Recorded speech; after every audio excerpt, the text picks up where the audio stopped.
Supreme court ने CrPC धारा 125 के तहत मुस्लिम महिलाओं को भी वो अधिकार दे दिया है कि तलाक के बाद उन्हें गुजारा भत्ता मिल सके। इस मामले में जानने के लिए हमारे साथ शहर काजी नियाज अली जी मौके मौजूद हैं। उनसे हम पूछते हैं कि आखिर क्या विचारधारा इनकी है, इस फैसले पे क्या इनकी राय है। तो सुप्रीम कोर्ट का आदेश आया है, क्या राय है?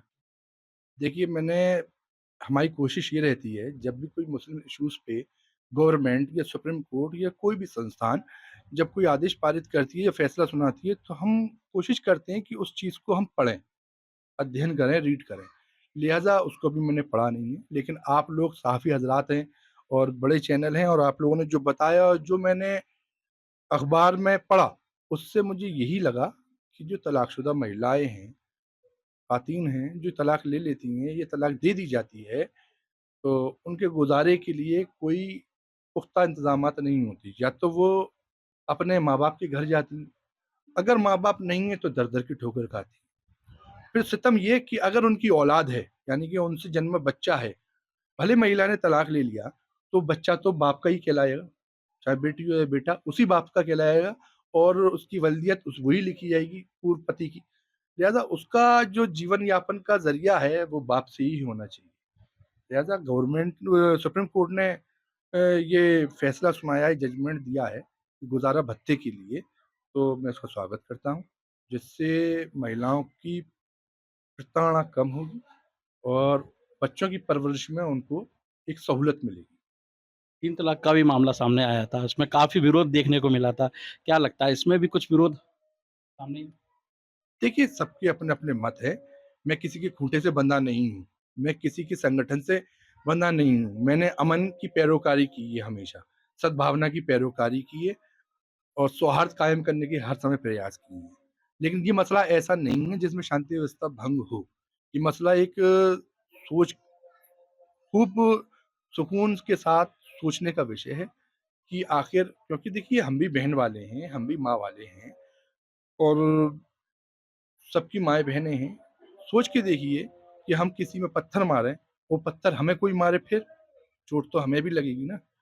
तो लिहाज़ा उस जगह बैठ कर के देखिए, एहसास कीजिए कि हमारे साथ ये अगर ऐसा हो, हमारे बेटियों और बहनों के साथ ऐसा हो, तो कैसा होगा?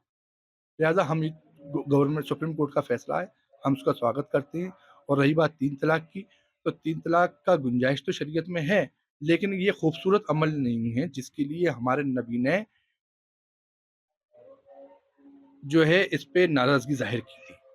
लिहाज़ा 3 तलाक का जो देखने को मिला ज़्यादातर क्यों होता है, कैसे होता है, उसके अंजाम क्या होते हैं, आप जब गौर करेंगे क्योंकि तमाम मुकदमे दर्ज हैं, तमाम मुकदमे चल रहे हैं, कोर्ट के अंदर महिलाएँ चक्कर काट रही हैं, तो परेशान है बेचारी, एक तो गुज़ारे को उनके पास कुछ नहीं है, माशी हालात उनके कमज़ोर हैं, आर्थिक स्थिति उनकी टूटी हुई है, फिर ऊपर से वो कोर्ट कचहरी कर रहे हैं न्याय के लिए।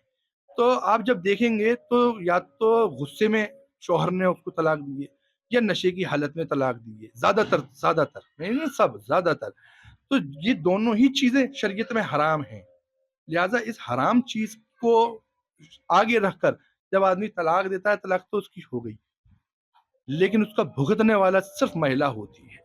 तो लिहाज़ा इस नज़रिए से मैंने कहा था कि इस तरह से अगर कोई तलाक देता है, तो शरीयत का उल्लंघन है। आप कुछ अपील भी करेंगे लोगों से क्योंकि आपकी बात तो खूब मानी जाती है।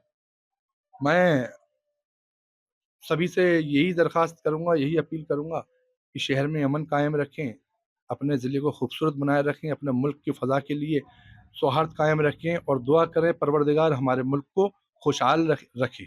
नियाज़ अली जी थे जो बता रहे थे कि जो ये कानून है बिल्कुल सही है क्योंकि जो महिलाएँ होती हैं उनको कहीं न कहीं मदद मिलनी चाहिए और सीआरपीसी की इस धारा 125 के तहत जो उनको अब मदद मिलेगी, ये उनके लिए पर्याप्त होगा।